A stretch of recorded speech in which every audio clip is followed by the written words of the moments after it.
Um, as just a way of introduction, I'm going to loop back to something I was talking to our live daily support chat group yesterday. We've gone through every Thursday being a day we talk about training and therapeutic training type principles.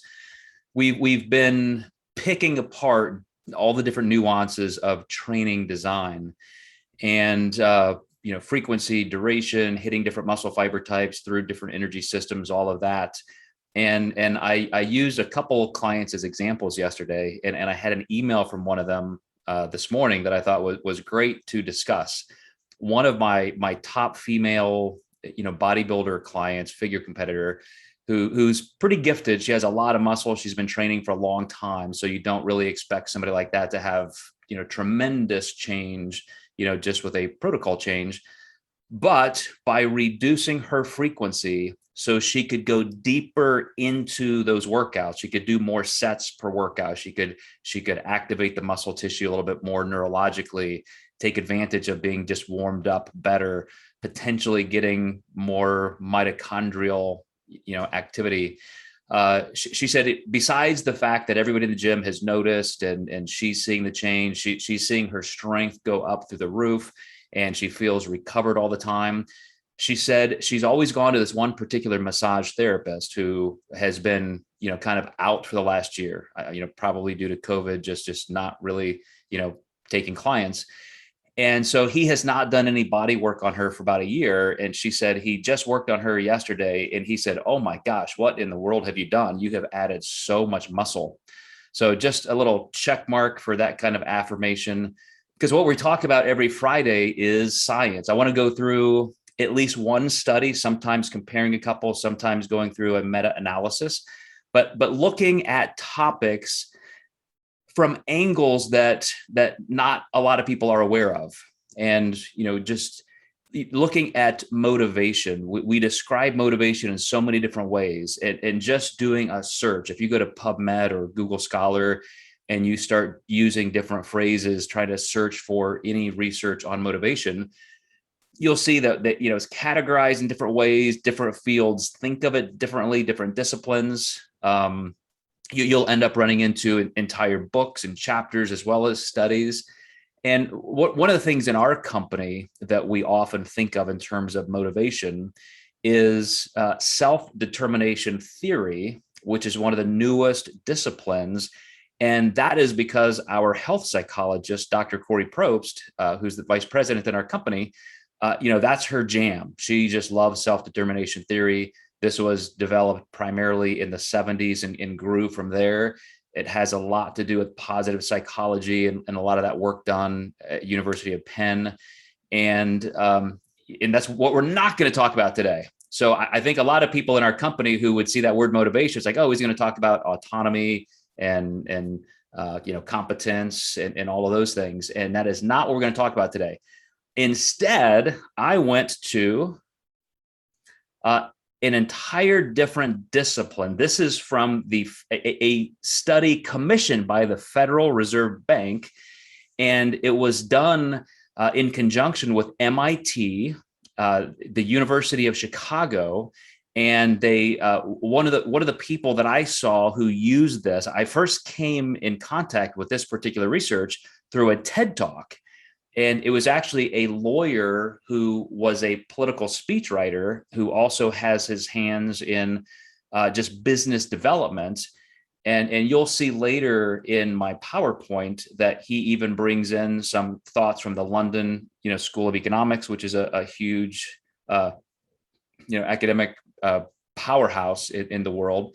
So here's what I'm going to do. I'm going to show you some things that have been studied about motivation from an incentive perspective. And one of the reasons I went this direction is because you can study it more acutely. When you talked about workers, employees, things like that, you can make change right now and you can measure results. And that's what a lot of people in business, there's an entire field. If you go to business schools or look up that kind of work, you'll take entire courses on this type of thing, on just motivation and output and productivity and efficiency. Obviously, that's been a huge thing for more than 100 years in business. But we want to relate that to health. We want to look at, okay, how is this going to help me lose body fat? How is this going to help me not binge? How is it going to help me say no to that donut? How is this going to help me achieve my goals with fitness? So I'm gonna present this material, then I'm gonna provide that bridge at the end, and we'll see what you guys think in terms of discussion. So the one thing that I think goes across the board when it comes to incentive and motivation and stick-to-itiveness, what makes us really accomplish a goal, is you first have to ask that question: what are the motivations? And the reason I brought up Corey and self-determination theory is that is very profound. Even though I said we're not going to talk about those things directly, starting all the way back with Maslow's hierarchy of needs, we see that, if your basic survival needs are met, food and shelter, then you can worry about another need, and you can kind of go up the scale like that. And with self-determination theory, these are the things that drive us in everything we do. So we can't say they don't impact what we're talking about today. I would say they're even more foundational. So the need for autonomy, that's going to actually come up later in this presentation. The need for connection or relatedness, to belong somewhere, to feel like you're needed and you have value, that's very important.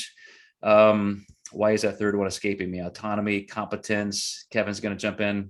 Autonomy, you said all three: connection, autonomy, competence. Competence, yes, competence. So I'm actually good at what I do. So that's also going to come up a little bit. So you're going to see those intertwined in here. But think of it like this: as Corey likes to say, when you're having any struggles with eating, if you feel like your eating behavior is disordered in any way or heading in that direction, it's probably not about the food. And we know that because some of us can perform perfectly and it's not even work. Little hunger, no problem. Little struggle, not a problem. Prepping meals, easy, just nothing.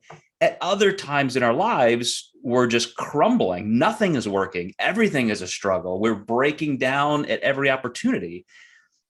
And what's changed? What's changed is there's something in our lives that is not being addressed, that's just completely off kilter, and we're not going to succeed at anything in that point.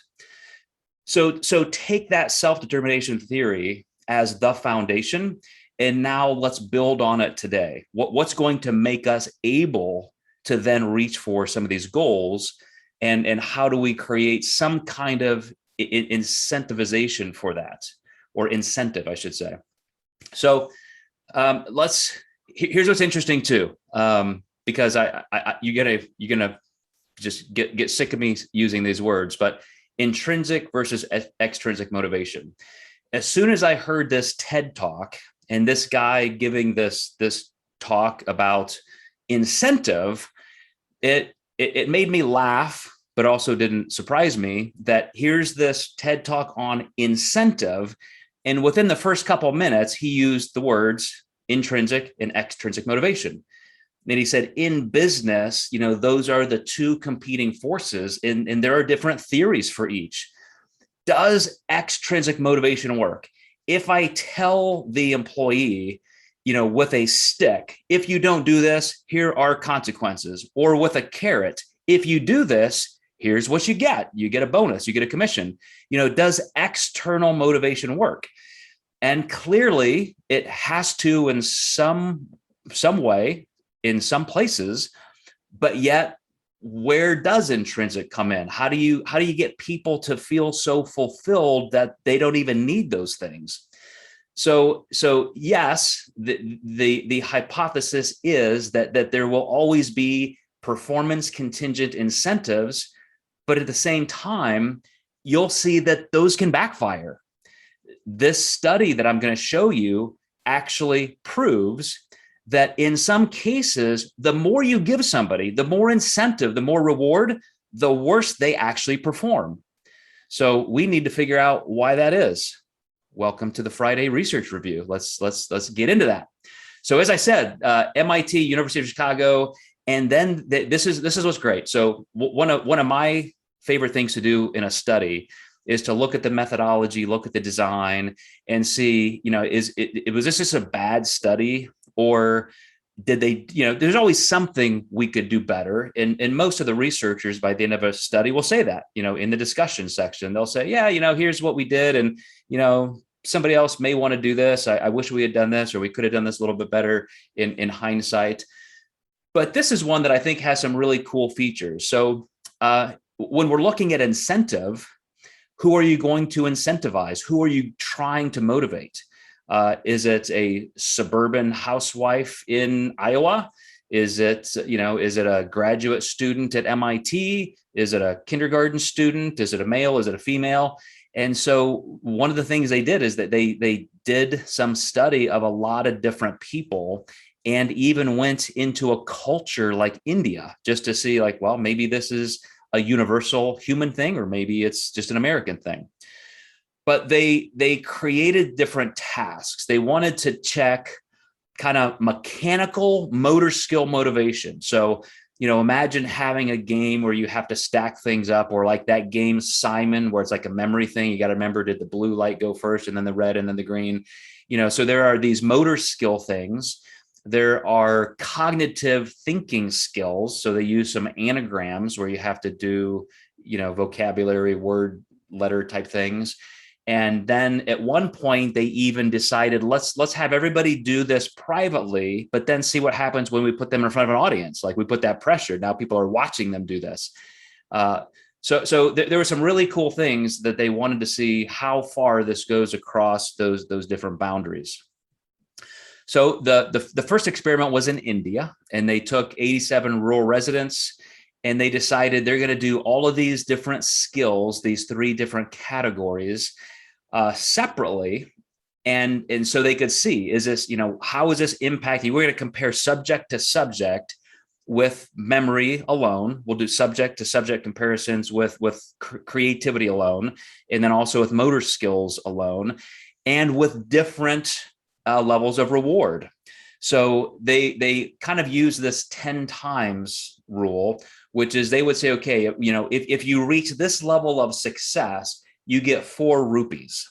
If you reach this level of success, so, you work a little harder, you try a little harder, you get this. If you get the maximum, if you just totally ace this experiment, they gave them an entire month's worth of salary for India. So this was not your typical little study where you go into the, dental school at IU and sign up for a 6-week, toothbrush study, and you get $5 or $10 or a Starbucks card. They're giving you an entire month's worth of, income if you do this well. So that adds some true incentive. So then they decided to take all of those same tests. Actually, I think they did it a little bit differently. As I read through this study, this may be kind of a point of contention with this, is they seemed to do some of the same tests with different people, and then they seemed to change a couple once in a while, and I wasn't sure exactly why. They also didn't keep the rewards exactly the same, but they did it again with 24 graduate MIT students. And one of them was, hey man, you're just helping out the team. If you come in here and you don't get any of these answers right, you don't perform at a level, you just get 0. So there's an incentive to actually do something well. And if you just reach this medium standard, you get $150. And then if you kind of max it out, you get $300. Then they went to the University of Chicago, got 39 subjects, and this is where they added the audience versus no audience component, and they added the anagram test, which was just a little bit of a higher level creativity. So again, I'm not exactly sure why the different groups were studying things slightly differently, but this was also, it seems a little bit less incentivized. The most you could make with this one was $13.58. So there you go. Maybe for 30 minutes of your time, it was worthwhile. But let's see exactly what happened here. So with three tests, three of in each of the different categories. So they had 9 total tests. In 8 of the 9 tasks we examined across the 3 experiments, higher incentive led to worse performance. So the more you give people, the more you say, man, if you just work this hard, if you just go up to this level, you'll get more money. That's where you started getting a drop off. As a matter of fact, between level 1 and 2, the minimum and the medium levels of reward, there wasn't that much difference. But as soon as you got up to that top level, it all started to fall apart. And so, we'll talk about why in just a few minutes. But they did see, this is a critical thing that I'll point out a couple times, in the motor skills, and just like here, stack up these coins in this way, put these blocks over here, do this. There's something very routine, like a line worker would do in a factory. Those people actually increased. That's the one category where it went up, because you pay me more money, I'll stack those coins better. I'll put those bolts on that car tire even faster if I get more money. And here's what's really interesting. My 18-year-old daughter, I heard this that come out of her mouth this week. She works at one place, and she gets a certain dollar wage. And she's not very happy with that, because with the labor shortage we've kind of gone through, she's been working there for a year and a half, and they're now hiring people at a higher wage than she's making, and they're not bringing her up to that level. So first, she's going all women's lib on them and freaking out. But she also decided, okay, if you're going to do that, screw you, I'm just going to go get another job. So she starts college Monday, first year of college. And, at the university, there were some job positions, and they said, they're going to give her like $1.50 or $2 more an hour. So she's like, done deal. But then she said, I'm going to use this as leverage. I'm going to go back to my boss that I'm working for now, and I'm going to say, if you give me this, which is now $1 more than this, I'll work for you. And she's now thinking she has a way to at least make $1.50 or $2 more an hour. She may make as much as $3 more an hour. And this is what she said. She said, if they're going to pay me $3 an hour, or $3 more an hour than I'm making now, she said, I will work every hour I possibly can. Because she said, initially it's like, I just want to work the weekends. I want a couple shifts. I want to make sure I'm not taking, biting off too much for my first semester. But she said, if they give me this much money, I'll work for them 60 hours a week. I'll study at 3 o'clock in the morning if I have to. So clearly there's a level of incentive that at least gets people in the door. It may not change her performance, but it certainly increased her volitional capacity to want to work. So keep that in the back of your mind. I think that has a lot to do with that bottom line there, or that second bottom line, menial motor tasks, just, because that's her job. She works in a kind of a grocery store environment. She's stocking shelves. She's doing that kind of thing. It's not high creative output. And she's like, man, you pay me more money, I'll work harder. Pay me more money, I'll work longer hours. Pay me more money, I'll do what you need. But let's look at what happens with heavy cognitive work. So this was Dan Pink, the guy from the TED Talk. He's quoting the actual study. So this comes from the study, but he said, as long as the task only involved mechanical skill, bonuses worked as they'd be expected. The higher the pay, the better the performance. But once the task called for even rudimentary cognitive skill, a larger reward led to poorer performance.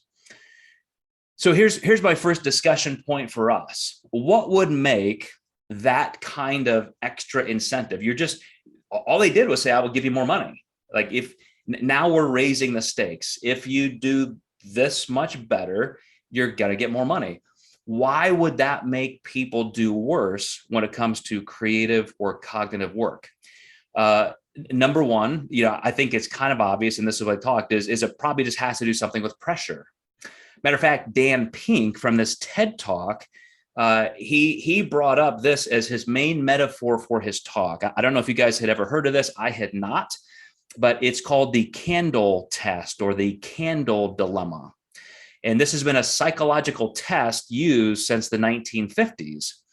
But they create it like this. They have like this office cubicle, a desk, and they have this little tray. So it's like this little box. If you could imagine this calculator as a tray, and it was connected to the felt board, and it's just this little tray that is with thumbtacks. So it's just sitting there in the corner. And then they had this candle just laying on the desk, and they had tape, just like Scotch tape. And they said they gave people these examples or this problem, this kind of a riddle. Can you stick the candle to the wall so when that candle burns, it will not, or it will not drip wax down on the table? Just you can do anything you want. There's the candle. There's some Scotch tape. Here are some matches because we're going to test this. We're gonna like light the candle. And then just over in the corner, was this little tray with thumbtacks on it. And almost everybody, they start trying to tape the candle to the wall. They're trying to, melt a little bit of wax to stick to the wall. Nothing works.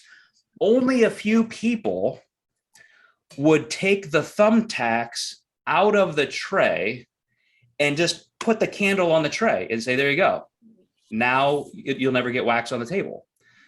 But if you start off the task by not having those thumbtacks in the tray, if the tray was just sitting there and your mind didn't automatically lock in that, oh, that's a tray for just, these particular thumbtacks, then you would, you would think of it differently instead of it having a purpose that just immediately takes out of your mind.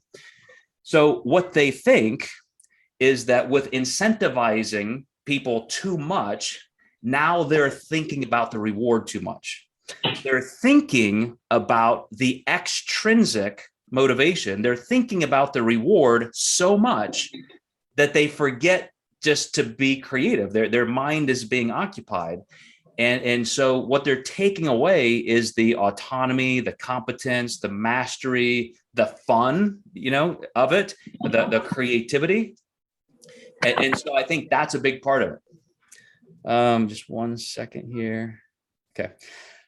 So let's look at it in terms of, well, first of all, another question I had is, would this apply over longer spans of time? They did this study in a very acute sense.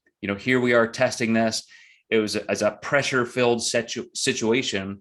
But what would it be like to have just incentives and internal versus external motivation in longer duration? So I think this is where, to make that kind of jump or connection, we have to look at other areas. And Dan Pink actually did it in one way. This is where he discussed the London School of Economics, which has 11 Nobel laureates under their belts as an alma mater. And what they have found, and this is, and they actually studied, they did 51 reviews of research. They looked at, they did the biggest meta-analysis they could on, if we add higher incentives, does that actually improve performance? And they found that higher financial incentives result in a negative impact. People don't want just more money. What do they want? More autonomy, more connection or relatedness, and more competence. These are the things that we all value. And so when you feel like you're part of a team, when you feel like you're needed, when you feel that level of connection, when you feel that you're good at something, and so you are getting some positive reinforcement from that, those are the things that make you want to move forward and accomplish. So, going back to, I'm going to read something directly from Dan here. The scientists who have been studying motivation have given us a new approach. It's an approach built much more around intrinsic motivation, around the desire to do things because they matter, because they like it, because they're interesting, because they're part of something important. So he himself, as a business author, chose these words: autonomy, mastery, and purpose. Those look pretty familiar. Autonomy and autonomy, going straight across the board into self-determination theory. Mastery, meaning competence, I'm actually good at something. And purpose, you could connect those loosely to connection and relatedness. I feel related to this group and, connected and needed. I have a purpose. So without using the entire field or the semantics of self-determination theory, they went through an entire another industry through a different doorway, and they proved that these foundational concepts do indeed matter more than anything you could do externally.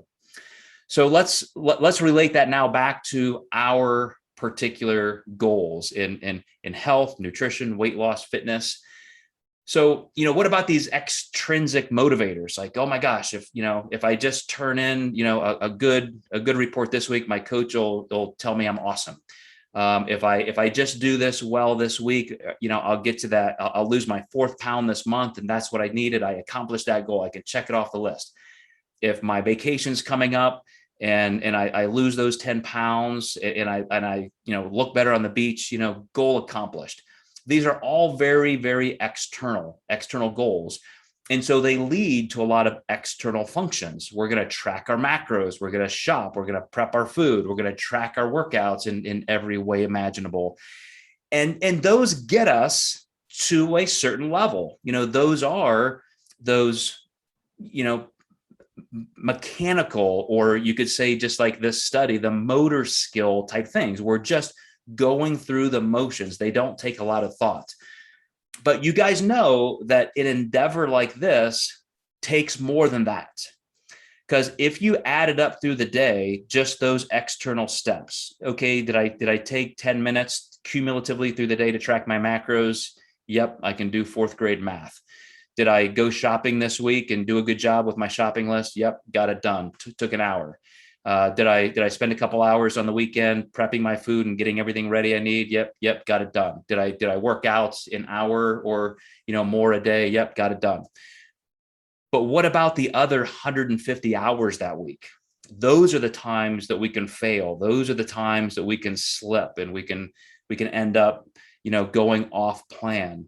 A couple weeks ago, I mentioned that I'm at the point in my life personally that if I'm going to, quote, fail to reach my nutrition goal for the day, it's because of just one decision, small decision at one time of the day. Like I want my calorie deficit to be here. You guys know I've lost 10 pounds this week or this year. I'm on my way to kind of a personal health goal. And if this is going to be a day that I'm off track, it's because of that one time in the late afternoon or the early evening where I just got a little bit hungry and maybe I just felt the pressure that, the day was not where it should be. And all of a sudden I grabbed that extra granola bar, or I grabbed that bag of chips and that jar of salsa. I didn't have a blowout. I didn't eat 30 slices of pizza. I didn't eat 2 gallons of ice cream. But that one little change in that one moment can completely take me off my game. So these external actions addressing these external goals, that they work. Those are the guidelines. That's the structure that keeps us on track until it doesn't. And it's that one moment that it doesn't that you need something else. And that one something else is exactly what holds everything together. That's the intrinsic motivation. That's the autonomy, mastery, and purpose that Dan Pink talked about. It's necessary for those creative aspects of this study that they put together. It's about staying consistent over time for the reasons that are so internal that they're just who you become. It's just who you are. And so this was an interesting outcome of some of these studies. When you look at this theory in business school and just human resource management, what they've come to realize is you need to give people more than financial incentive. You need to give them autonomy, mastery, and purpose opportunities. So he gave examples of some companies who do this in terms of this business scenario, this entire context. And he said, let's talk about this company. I think it's Elysium or something. It's like an engineering company in Australia. And he said they did their own little self-experiment one year. They said, you know what, guys, we want to do something kind of fun. All of you engineers, you do what you're told. You make the stuff we tell you to make. And, thumbs up. That's why you're here. That's why you get a paycheck. But we're going to have one day where you make anything you want. Like, you have all the resources of the company. You have all the equipment, all the machine. You're going to get paid for it. You've got 24 hours of paid time, and you get to make anything you want. It doesn't have to do anything with what we even do as a company. And people went ape shit. Like, they loved it. Like, really, we get paid to just to have fun, tinker around, do some stuff creatively. And so guess what came out of that? Like, a lot of great stuff that elevated the company, that the company gained from that. So they started doing this at certain intervals. It became like a monthly or a quarterly thing. Like, this is the day we do this. And, I'm sure they made it fun. They added some company, not financial incentive, but the awards, the kind of things, the bragging rights for doing something cool. And of course, there are companies like Google who do that. I think he said they spend like 20% of their time doing the very same thing. Like, here's your job, but one day of the week, if it's a 5-day work week, one day of the week, you just get to do whatever you want. You come into work and do anything. I don't care if you play ping pong or do something else. It's work time. But, they probably have some, again, non-monetary incentives to do something worthwhile. And what they found is, as part of this company, as part of this team, if we can do these things that aren't just tied to the bottom line, it's not just tied to how much money you make and how much money you make for us, but just something that gives you that creative outlet and that exercising of your self-worth, it matters. So how do we do that with our health and our fitness? I'm gonna get back out of this screen share here.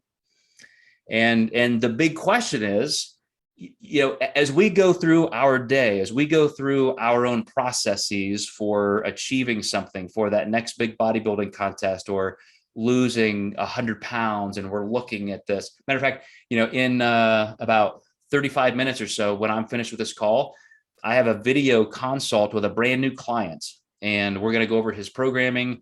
And he has, probably 60 to 80 pounds he wants to lose. And when I look at a person like him, I've worked with thousands of clients like this. We've all had similar goals in many different areas, but that's a big mountain to climb. You're just getting started. Day one, I'm sitting here in front of a screen talking to Joe about nutrition. And now this is going to take me 6, 8, 12 months to accomplish. You got to saddle up and be in this for the long haul. This is where those external motivators just will not carry you. They're necessary. There's got to be some reward for those things, but for the long haul, it still has to come back to that intrinsic motivation. So, friends, the floor is yours. I would love to hear your comments and your questions or your experiences. Keep in mind that an awful lot of people will be watching this on a playback. And so, don't feel shy. A lot of people just love to hear, our interaction on these calls. And I think they help a lot of people. So every time you ask a question, you can be sure that there are probably tons of people who wish they had the chance to ask it as well. So feel free to jump in. What do you think about the entire connection between this study and what we do? Kevin. I find it not surprising about the financial incentive and how that led to a decrease in motivation. I had a student in the past year, his project, he's a clinician, so he's focusing on, administration and that relationship with other clinicians and how that disconnection is pretty evident. But all they would do what they have typically done for retention is just incentivize, just pay more. And especially during the pandemic, like, no, fuck this. We're done with that. we don't want a pizza party. We need more staff. We need support. We need upper management to understand this. So, so him and I were bouncing ideas that created ultimately kind of a liaison of clinicians that were in the middle of those tiers, if you will. So ultimately have a conduit of communication so that the staff is getting what they want and deserve, and administration will hopefully reciprocate. But that just, it's not all surprising, just found that interesting and validated to see the research support that. But I'd be curious if, from my own personal experience, having worked in the hospital, dealing with the bureaucratics and really seeing that, or experiencing that lack of, and the internal motivation was certainly not there. I just hated the hospital. So no matter, didn't matter to me if you paid me more on holidays or weekends. I couldn't care less to be there at all. So incentivize me all you want, keep the money. I don't want to be there regardless. So I'd be curious to know if internal motivation was matched, how does that change the external output? Does that change? Is it proportionate, disproportionate? That would just be interesting, because you would hope that that's matched and equated for, and therefore does that, anything externally, does it just further enhance the output from the individual or for the company? Yeah, and that's why I think a study like this is a nice little sliver on the timeline. But there are other things you have to keep in mind. Like, we've already talked about, we did a research review on how, decision making works, and, who makes the best decision. Is it somebody who thinks about it the most? Like with functional MRI studies, when your neocortex is on fire and those people are deliberating and thinking and analyzing, logically you would think that's better than just emotionally thinking about something. If I just make an emotional decision, that's not going to be the best decision. What these researchers in the moral psychology department of Harvard found out was, no, it's exactly the opposite. The more you think and deliberate and you're weighing things and all this, then you have that many more opportunities to make the wrong decision, to fail your diet, to slip. But the person who has moralized it, who just has an emotional reaction, this is what I do. I'm not the kind of person who does that. I will not fail. I will not do this. I will not show up late. Like, when you make a moralized decision, you make fewer mistakes and you make better decisions. And so coming back to what you're describing, more matters to people. They are emotional decisions. When you talk about connection and autonomy and how you contribute and how you're reciprocated as a human being, that does matter more to people. On the mechanical side, what you were describing, like you still need some level of financial reciprocation for income. I equate that to us moving along in our nutrition journey. We have to see a certain amount of results to even stay interested. If I'm dieting and I don't lose a pound for 4 weeks, I'm going to just give up. Like, why am I going to keep doing this? It's obviously not working. So I think that's a great correlation. And I would even, bring it back to, kind of my daughter, where there's this, it's like, she does a good job because she likes to do a good job. She's a 4.0 student, valedictorian type, scholarships in college. And yet she says, I'll work more and I'll work harder if you pay me more. But that's that mechanical motor skill kind of thing. Those are the things I think, the way we construct our programming in our company, like even having this, a daily live support chat where at noon Central Time, Monday through Friday, all of our clients, all of our coaches' clients all around the world can join, or they can have access to the playback. We're not giving them a reward. We're not taking more body fat off of them. We're not giving them a trophy, but they're getting heard. They're increasing competence. They have the opportunity for connection. Those are all the things that matter. And so, like you were just describing in that scenario, Kevin, I was speaking with somebody, Steve Dodd and I traveled to South Carolina with a couple of his staff members, and we were talking about some of these same issues. And one of his staff members said, sometimes a donut goes a long way. And, instead of another $1 an hour or a commission or a bonus, that donut representing somebody just saying, hey, I appreciate you. I thought of you.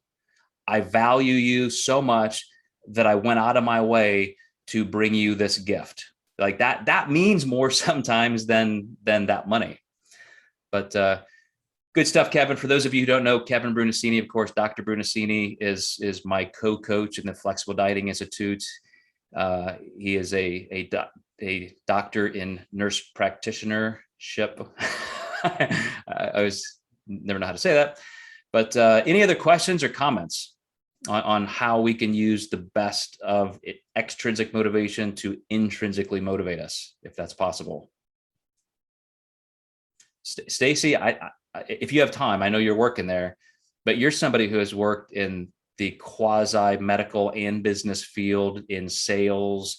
You see high-level decisions being made creatively, engineering-wise, as well as the bottom line where stuff has to get out the door. Somebody has to sell this. So anything that you feel can be added to, we can make better?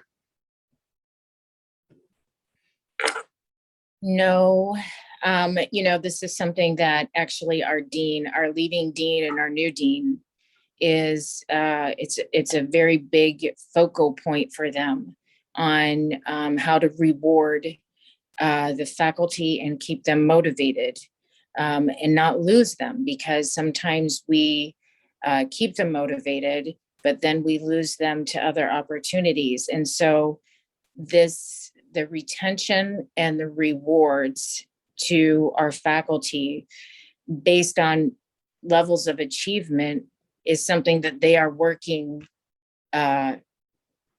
aggressively on right now. Well, and to me, this is why, and I'm going to jump onto the business side of the conversation instead of the nutrition and health side, but this is why I love the free enterprise market when it's a completely level playing field. Because if I'm working for you or you're working for me, we should both care enough about that relationship that we want the other person to be happy. And so even if somebody was offered a little bit more money for a job, why would I go? I love where I am. I love these people. I would never want to leave here. Sometimes that does have to mean physical remuneration. But, I think that's part of this whole intrinsic value system that we're talking about. And when it comes to the nutrition side, the health side, that's why it just has to matter to us. There has to be something so valuable that we don't want to lose that. Kevin Brunacini lost 120 pounds 10 years ago when he kept it off, changed his entire course, of his life and career. When I was a little kid, and especially kind of moving, I started out majoring in business and marketing, and in a family that was very unhealthy, zero health values whatsoever. Everybody's obese, everybody has diabetes, everybody dies in their 50s or 60s of heart disease. And yet when I said, no, that's not good enough, I want to have a different type of physical health life, I didn't have to make that decision, but along the way, there was enough incentive to keep me there. I could cognitively see the value. I can see what happens if I don't take care of myself, but I also feel those rewards. I know what it feels like to be strong and healthy. I know what it feels like to be lean and not so lean. I know what it feels like to sleep better because I'm eating better. I know what it feels like to have better self-worth and self-esteem because I'm taking care of myself. Like, if those things don't matter to us intrinsically, there is no external goal that will get us there. There is no bodybuilding trophy. There is no next level. There is no % body fat that will make it that appealing. It just has to be so valuable to us some way. And if we struggle with those things, if we're like, why can't I do that? You just don't want it enough. It hasn't made that connection yet. You have not. You just haven't seen it in that way that makes it click. And coming back for a second to the business side, Stacy, I think that's why managers and human resource directors and business owners and CEOs have a hard time because they're just always thinking of all of the externals. I'll give you more money. I'll give you better parking space. I'll give you this. And if they just create that environment where people want to be there, it's kind of easier, but also not at the same time. Just like for us, everything I just described about intrinsic motivation for our health, it sounds easy, but it's not always, because in 24 hours a day, there are always those things that could make us make poorer decisions. You know, I have to say that, and I've brought this up before, when I worked for Pfizer, and so this was a long time ago, and this is when the industry was much different than it is today. They had it down to a science on how to keep us motivated, how to keep us loyal. It was this giant company, and it felt about this big. And if you had a family member that was being interviewed for a job, that trumped everything. They would do anything to hire family members for existing employees. I would get anniversary cards for my husband and I from Pfizer with tickets to go out to a movie on us, take the night off. Here's a gift card, hire a babysitter. I mean, they made the loyalty that they created from you, made you want to do your job better and work harder, because you had this giant company that was in a moment's notice ready to support you. And I've told you this, how, one doctor made an off-color remark when we were promoting Viagra. It was not bad, but it was, you never go in that office again. Don't go ever in that office again without a male. It is not necessary. They didn't care what rank he was, how much he could do. You just had, and listen how I'm talking about them. And I've been away from them for so many years, but you were constantly rewarded for doing your job. And I mean, like, making sure things are done, and they hired your family. So I don't know how that can translate in how to translate that kind of like it, because it turned into me as this obligation to do my job better than I did the day before, as if Big Brother was watching me do it every single day. Does that make sense? Yeah, and I'll offer a way that translates, and it's going back to Corey's phrase, it's not about the food. What if, as you're talking about that work environment and that staff of peers, make those people your friends and family for a second, and your goal is to lose 50 pounds, or your goal is to do this photo shoot, or your goal is to run your first 5K in your life, lose 30 pounds and run a 5K. And what if your spouse, said, that's stupid. Why are you doing that? And personally, never offered you any validation, maybe even derided you in some way. What if you didn't have any friends who cared, and you just didn't have a community of support? Like, those are all the things that are missing for people who find it a greater struggle. And sometimes we have to create those things. I think of our communication director, Steve Stewart, who left Evansville, Indiana, moved to Nashville, in a city where he, knew only a couple people. And it was almost like watching your child go to the first grade, and you're trying to tell your child how to make friends. And so I would literally have these conversations with Steve, and like, well, have you thought about doing this? And you thought about doing that? And I talked him into volunteering at the VA, and he met some people. And I taught him into joining a bike club and joining this meetup group and these kind of things. And then finally I said, why don't you I know you don't need a job, but why don't you go get a job just for fun? Like, go to Guitar Center and sell pianos. And so he got a job at the Nashville Symphony. So he gets to go to work every day in a tuxedo, and out of 400 employees through COVID and all these shutdowns, he is not only one that they kept, but now they've made him a manager. So at 70 years old, he's a frontline manager, and he gets to meet all kinds of people. He's like a kid in a candy store. And it took him to go out there and create his own social structure. Now he's got friends. He goes out and rides his bike 4 hours a day with different friends that he's met. And, it took some time, but he built that environment that now he can thrive within. And for those of us in some kind of a weight loss or health transformation journey, if we just don't have that, we have to recognize that that is the biggest asset we're missing. It's not the reward. It's not the pounds. It's not the minutes on the treadmill. It's the purpose and the mastery and the autonomy. Do you think that's why some of these bigger groups like Herbalife and Beachbody, that they have that support network around people? It's not that their programs are superior. It's the network of support that keeps people motivated and cheering them on. And there's other people that have been in their shoes that they can talk to at any given time in their group. You know what I mean? Like, do Absolutely. you think? Okay.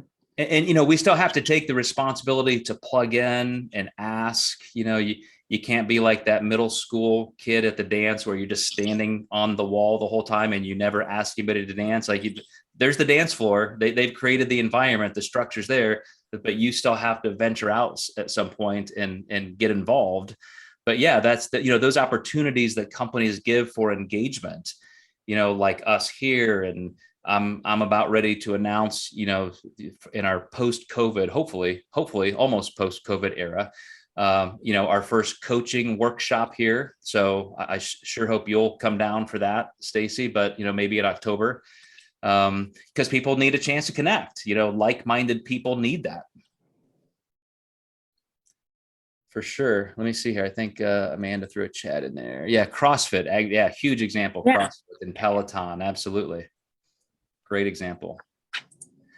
Well, any other thoughts or comments, you guys, before we wrap it up for the week? Joe, you had mentioned the hierarchy of needs. Mm-hmm. Now I'm assuming that the people who have already satisfied, and they're at the point of self-actualization at the top, and like then there were people, right, or Steve Dodd, and then at the bottom, where you have the people who are looking for food to eat, that right. Yeah. I'm assuming, and I'm looking at, they had people from India, they had people from MIT. Did they by any chance have any kind of correlation between the people who didn't have as much, the decision making they were willing to make, almost like your daughter saying, if they give me more money, I'll work more hours because I'm working for a car or something like that, right? As opposed to a guy who's at the top, who's got like 14 cars. I mean, the steps of the hierarchy as your decisions change. That is an unbelievably good question, Mike. And there was some discussion in the study. So if you look up that paper, I'm going to just guess. I don't know if this is supported, but I think you're exactly right. If you're giving me money and it's the difference between me being able to buy medicine or shoes for my kids, I'm going to try harder. But again, remember, these were cognitive skills and so forth. So it doesn't mean you could actually do any better. There's still that pressure involved, but I guarantee, you're bringing in so much to this conversation with that one question, Mike, in that, what is truly incentivizing to one person may be more than another. I mean, we all know those stories. We've read them in books like Chicken Soup for the Soul, where an immigrant family comes in to the country, and they'll literally sleep in the janitorial closet where they work, and they'll work 8 hours a day off the clock just to impress their boss, to try and keep their job, just so they can stay in the country. I mean, like people who have greater needs will do what it takes.